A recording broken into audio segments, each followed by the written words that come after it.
इसमें the exponent of 2 in the prime factorization of 144। इसका मतलब 144 जो है इसका हमें प्राइम फैक्टराइजेशन करना है और फिर बताना है कि 2 का एक्सपोनेंट क्या होगा, मतलब 2 की पावर क्या होगी। तो 144 को हम लिख सकते हैं 2 7 जा 14, 2 2 जा 4, फिर 2 3 जा 6, 2 6 जा 12, 2 1 जा 2, 2 8 जा 16, 2 9 जा, फिर 3 3 जा और 3 1 जा। इसका मतलब इसको लिख सकते हैं 2 की पावर 1 2 3 4, 2 की पावर 4 और 3 की पावर 1 2, 3 की पावर 2। तो एक्सपोनेंट ऑफ 2 क्या है? एक्सपोनेंट ऑफ 2 है इसमें 4। तो answer option number A right answer है। ठीक,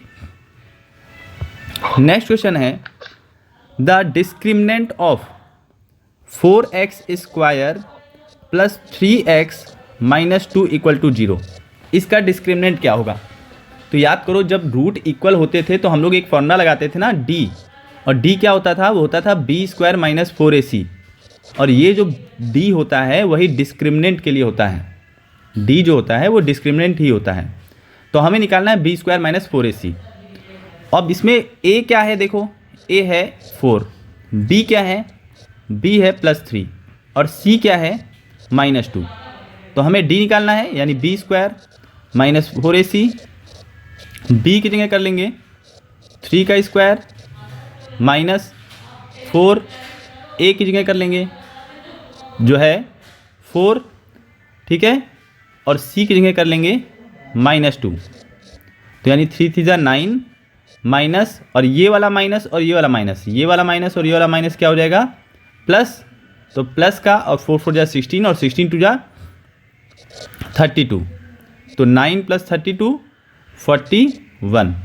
तो option number B right answer है। ठीक है, नेक्स्ट क्वेश्चन है the graph of equation 2x + 3y minus 2 equal to 0 and x minus 2y minus 8 equal to 0। इसका जो ग्राफ होगा परपेंडिकुलर होगा, पैरेलल होगा, कॉन्सिडेंट होगा या intersecting exactly at one point. तो हमें क्या करना होता था? याद करो, a1/a2, b1/b2 और c1/c2 में रिलेशन निकालना होता था। ठीक है, a1/a2, b1/b2 और c1/c2 में रिलेशन निकालना है। तो देखते हैं, ठीक है, बताओ a1/a2 की वैल्यू क्या होगी?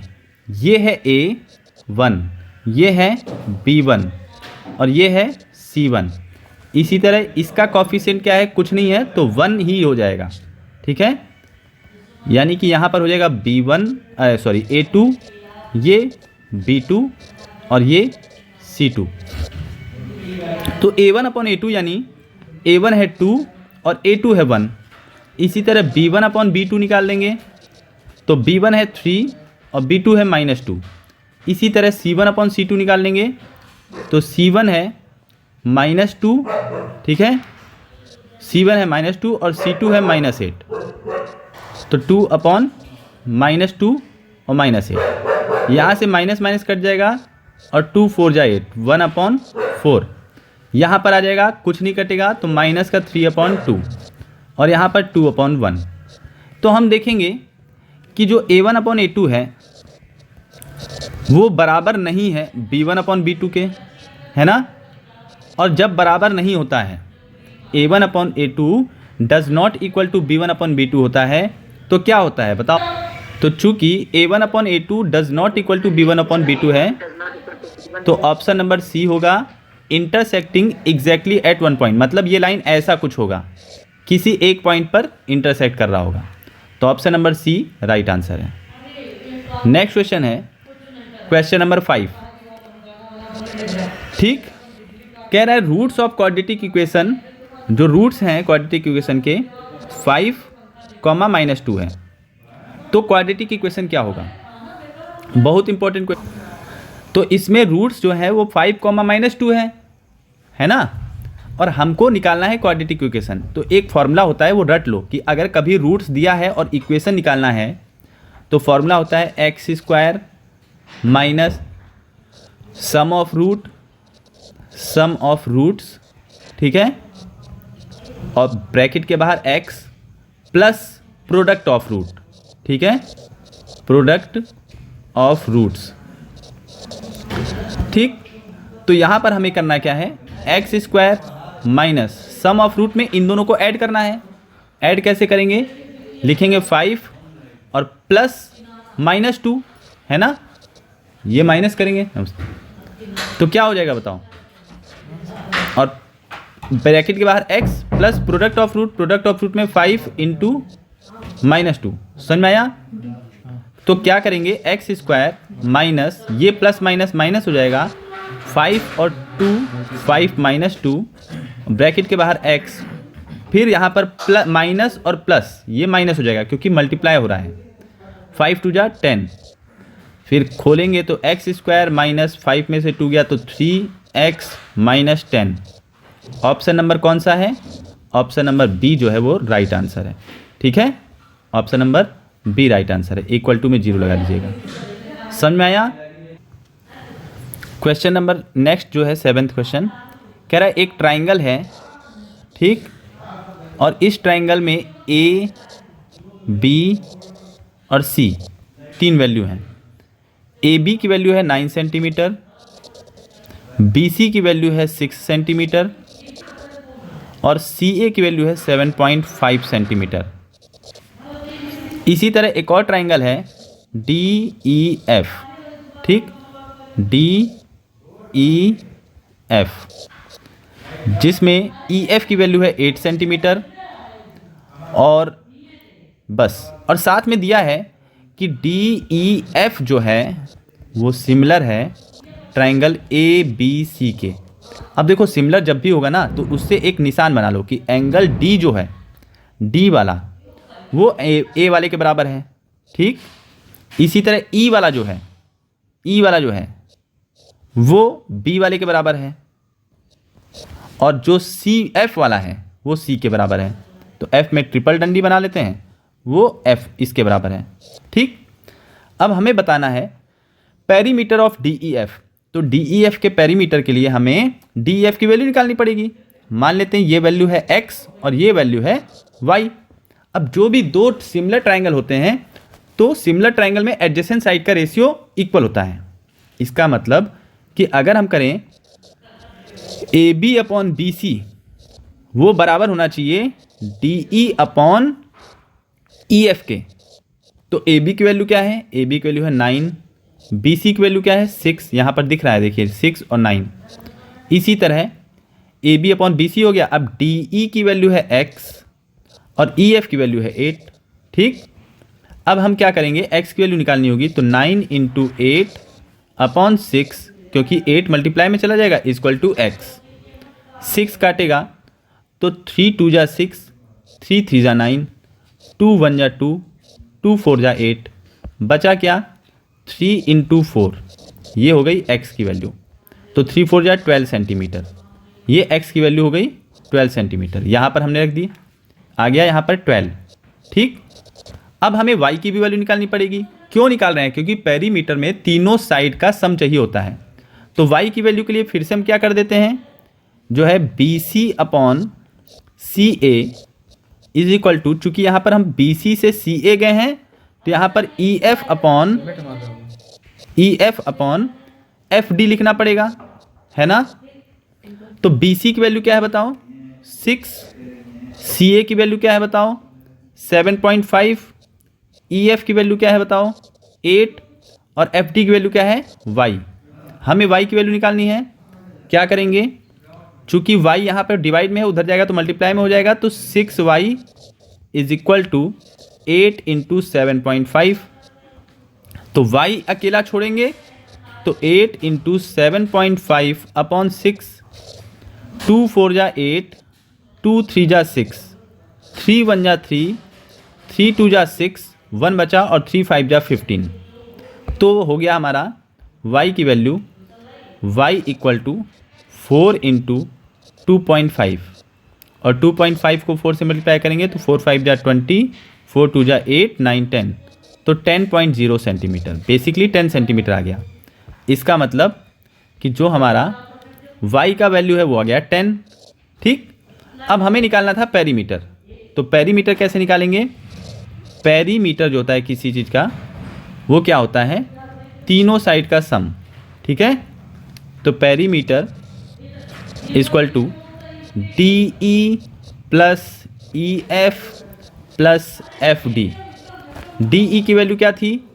तो डी ई की वैल्यू एक की हमने निकाली थी 10, अब तीनों हमें ऊपर देखना पड़ेगा, तो एक की वैल्यू हमने निकाली थी शायद 10, हाँ, और दूसरी वैल्यू देख लेते हैं 10, 12 और 8 दिया था और 10 और 12 हमने निकाला, तो 10 प्लस 12 प्लस 8 ऐड करेंगे तो 10 प्लस 12 प्लस 8 यानी 10 प्लस 20 यानी कि 30 सेंटीमीटर पेरीमीटर आ गया, क्योंकि पेरीमीटर का मतलब होता है सम ऑफ ऑल साइड। समझ में आया?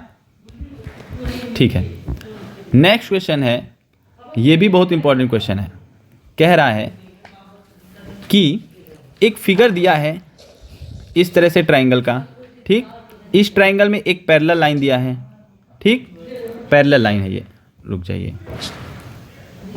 तो ये पैरेलल लाइन है और पैरेलल लाइन यहाँ ई तक गया है, डी है, बी है, सी है, ए है।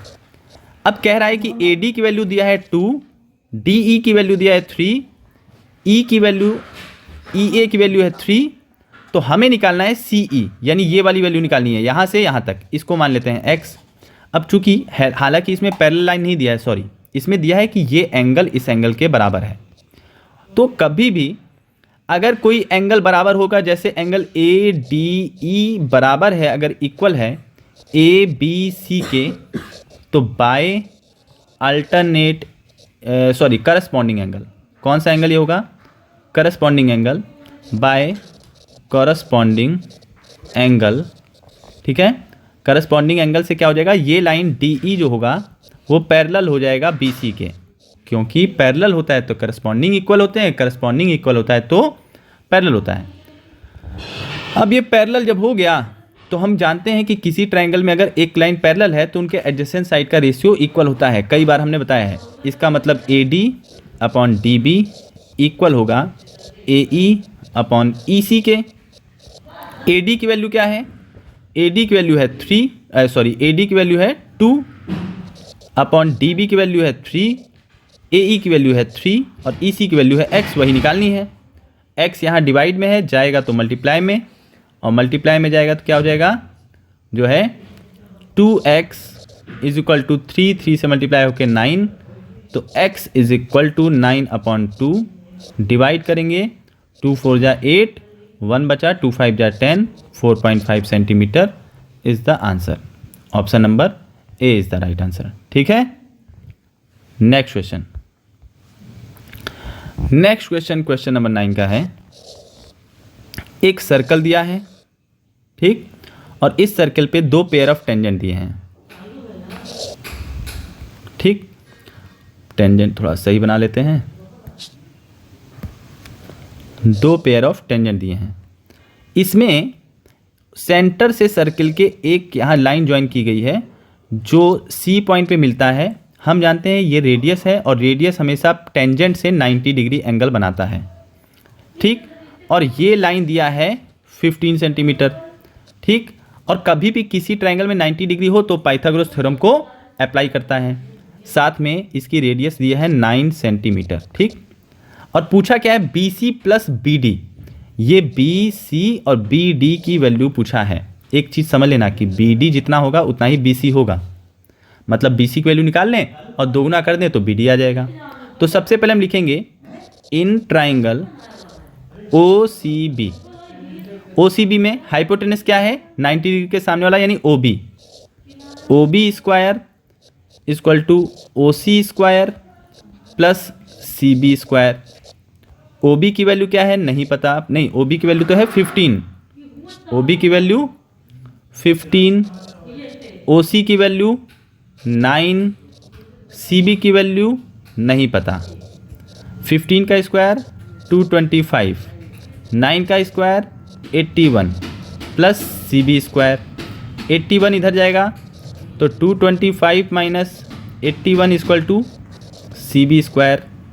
225 में से 80 बन गया, तो इधर बचा 5 में से बन गया 4 और इधर बचा 12 में से 8 गया, जो है 12 में से 8 गया तो कितना बचा, तो यहाँ बचा 4 और यहाँ बचा 1, तो C B square equal to कितना आ गया 144।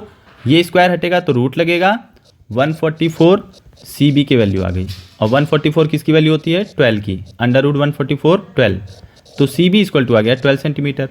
अब हमने बताया था अभी कि सी बी अगर 12 सेंटीमीटर है तो इतना ही बड़ा होगा डी बी, ठीक है। क्यों? क्योंकि जो टेंजेंट होता है किसी सर्किल के एक्सटर्नल पॉइंट से, पेयर जो होता है, दो टेंजेंट बनाया जाता है कभी भी, कई बार हमने बताया कि इस तरह से दो अगर हम टेंजेंट बना देंगे तो ये दोनों इक्वल होंगे।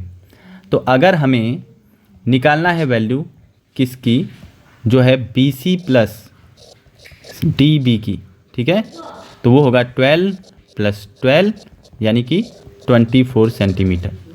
तो 24 सेंटीमीटर ऑप्शन नंबर ए जो है वो राइट आंसर हो गया, ठीक है, option number A right answer. Next question, question number 10, very important ये भी, ठीक है, वेरी वेरी इंपॉर्टेंट। कह रहा है कि cos theta plus sec theta is equal to दिया है 5/2, तो पूछा है cos square theta plus sec square theta की वैल्यू क्या होगी। तो cos theta plus sec theta तो 5/2 है, हम क्या करेंगे, इसकी हेल्प से कुछ तिकड़म बढ़ाएंगे कि ये स्क्वायर बन जाए। तो एक बात बताओ, अगर ये है जो दिया है, इन दोनों को अगर हम होल स्क्वायर कर लें बोथ साइड तो ये स्क्वायर बन जाएगा। तो लिखेंगे since cos theta plus sec theta equal to 5/2 squaring both side, ठीक है, स्क्वायरिंग बोथ साइड, तो दोनों साइड स्क्वायर करेंगे तो क्या हो जाएगा, cos theta plus sec theta का होल स्क्वायर इक्वल टू 5/2 का होल स्क्वायर। यहाँ पर cos थीटा और sec थीटा का होल स्क्वायर, तो a square plus B square plus 2ab लगेगा, यानी cos square theta plus sec square theta plus 2 cos theta sec theta equal to 5 × 25, 2 × 4। अब cos square theta और sec square theta को ऐसे ही रहने देंगे क्योंकि यही तो हमें चाहिए था, है ना, इसी की वैल्यू निकालनी थी। और 2 cos थीटा sec थीटा, तो cos थीटा को cos थीटा ही रहने दो, और sec थीटा हम जानते हैं ट्रिग्नोमेट्री रेशियो से कि sec थीटा को 1/cos थीटा भी लिख सकते हैं, इक्वल टू 25/24। cos थीटा से cos थीटा कट गया तो बचा क्या, cos square theta plus sec square theta plus 2 equal to 25/24, ठीक। तो यहाँ पर cos square theta plus sec square theta equal to हो जाएगा 25/24 -2, क्योंकि ये प्लस 2 उधर जाएगा तो -2। इसका मतलब cos square theta plus sec square theta equal to LCM लेंगे 24, यहाँ पर 25 - 24 2 × 48, ठीक है, 24 2 × 48। अब सोचोगे ऑप्शन में तो ऐसा कुछ नहीं दिख रहा है, तो यहाँ पर जब भी स्क्वायरिंग बोथ साइड यहाँ पर हमने किया है तो 25 और अपॉन, एक्चुअली यहाँ पर हमने 24 गलती से लिख दिया, 4 होना चाहिए था, ठीक है, तो गलती से हमने यहाँ पर 24 लिख दिया था क्योंकि नीचे 2 था, तो 2 का स्क्वायर जो होगा 4 होगा, है ना, 5.2 था, तो यहाँ पर सब जगह 24 हटाते हैं और ये 24 हटाते हैं तो यहाँ पर 48। तो देखिए 4 एलसीएम आया तो यहाँ पर 25 हुआ और 4 2 जा जब ये इससे मल्टीप्लाई होगा तो 4 2 जा 8, ठीक। अब cos square theta plus sec square theta equal to 25 में से 8 गया, कितना बचा जो है बताइए, तो बचा 17/4 और ऑप्शन नंबर सी जो है वो राइट आंसर हो गया। समझ में आया? एक दो बार और वीडियो को देखना तो समझ में आ जाएगा। नेक्स्ट क्वेश्चन, ये भी वेरी इंपॉर्टेंट क्वेश्चन, कह रहा है the angle of elevation. Angle of elevation जो होता है वो हमेशा इस तरह से होता है, मान लो एक यहाँ पर लाइन है और ये, तो ये जो है ये एंगल ऑफ एलिवेशन है, इस तरह से लाइन है और ये, ठीक। तो ये कौन सा एंगल है? एंगल ऑफ एलिवेशन, ठीक। तो पहले तो क्वेश्चन क्या कह रहा है पूरा पढ़ लिया जाए। The angle of elevation of a tower from a distance of 100 metre from its foot is 60 degree. मतलब एक टावर है, ठीक, और इस टावर के फुट से, ठीक, 100 मीटर के डिस्टेंस पे एंगल ऑफ एलिवेशन जो है वो 60 डिग्री है किसी टावर का। ठीक है, तो मतलब 60 डिग्री एंगल बन रहा है टावर के टॉप का। टावर मान लेते हैं ए बी है और फुट से डिस्टेंस कोई पॉइंट सी है, तो सी पॉइंट से एंगल ऑफ एलिवेशन 60 डिग्री है। तो हाइट ऑफ द टावर, तो हाइट ऑफ द टावर नहीं मालूम, मान लेते हैं एच। अब एक चीज़ समझो, ये एच क्या है, हाइट, और ये क्या है, बेस। तो परपेंडिकुलर अपॉन बेस में किस में होता है, tan थीटा में। तो अगर हम tan 60 डिग्री लिखें तो tan 60 डिग्री के हिसाब से परपेंडिकुलर अपॉन बेस लिखना पड़ेगा। tan 60 डिग्री की वैल्यू होती है √3 = h अपॉन 100।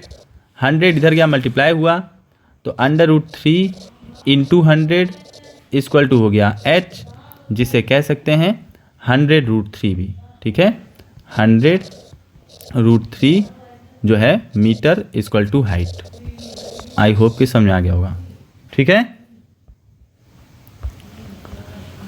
नेक्स्ट क्वेश्चन, ये भी very important question, question number 12 कह रहा है कि sec theta plus cos theta एक ब्रैकेट में है और sec theta minus cos theta दूसरे ब्रैकेट में है। तो इसकी वैल्यू क्या होगी, इसकी वैल्यू इन चारों ऑप्शन में से क्या होगी।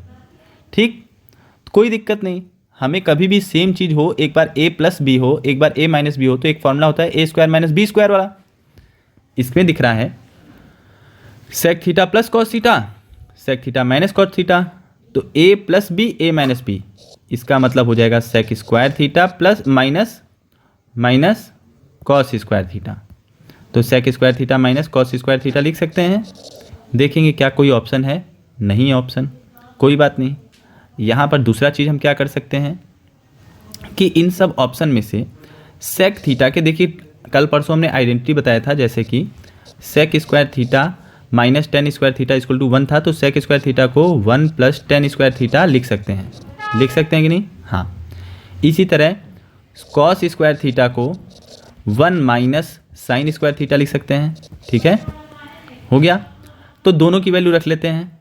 यहाँ पर sec² थीटा की जगह लिख दें 1 + tan² थीटा, ब्रैकेट में करें क्योंकि बीच में माइनस भी है, और cos² थीटा की जगह लिख दें 1 - sin² थीटा। ठीक, ऐसा क्यों कर रहे हैं, क्योंकि ऑप्शन से हमें मैच कराना है। यहाँ पर हो जाएगा 1 + tan² थीटा माइनस, क्योंकि ब्रैकेट खुलेगा तो माइनस का 1 और माइनस प्लस sin² थीटा। अब यहाँ माइनस का 1 प्लस का 1 कट गया, बचा tan² theta plus sin² theta. तो ऑप्शन नंबर कौन सा हो गया, सी वाला ऑप्शन राइट हो गया। ठीक है, नेक्स्ट क्वेश्चन है question number 13, area of sector. याद करो, एरिया ऑफ सेक्टर के लिए हमने क्या फॉर्मूला बताया था। अगर कोई सर्कल है, ठीक, और इस सर्कल में कह रहा है एरिया ऑफ सेक्टर बताना है विथ रेडियस 6 सेंटीमीटर और the angle of sector is 60 है। तो ये जो एंगल है यहाँ से लेके यहाँ तक ओ सेंटर से मान लेते हैं, और ये है 60 डिग्री। ठीक, तो हमें सेक्टर बताना है, ये है सेक्टर, ये पूरा एरिया बताना है। ठीक, अब इस एरिया को बताने के लिए हमारा फॉर्मूला होता है θ/360 × πr²। ठीक, थीटा की जगह है 60, तो यहाँ पर θ/360 × πr², पाई की वैल्यू 22/7, r², चूँकि रेडियस इसकी 6 सेंटीमीटर दिया है तो यहाँ पर कर लेंगे 6²। अब हम काटेंगे, 0 से 0 कट गया, 6 6 जा, तो यानी 1/6, ठीक है, इंटू 22/7 इंटू 6 × 6, ये वाले 6 से वाला 6 कट गया, 6 2 जा 12 और 6 2 जा 12 113, 132/7 centimetre square area of sector. Option number B is the right answer. ठीक है।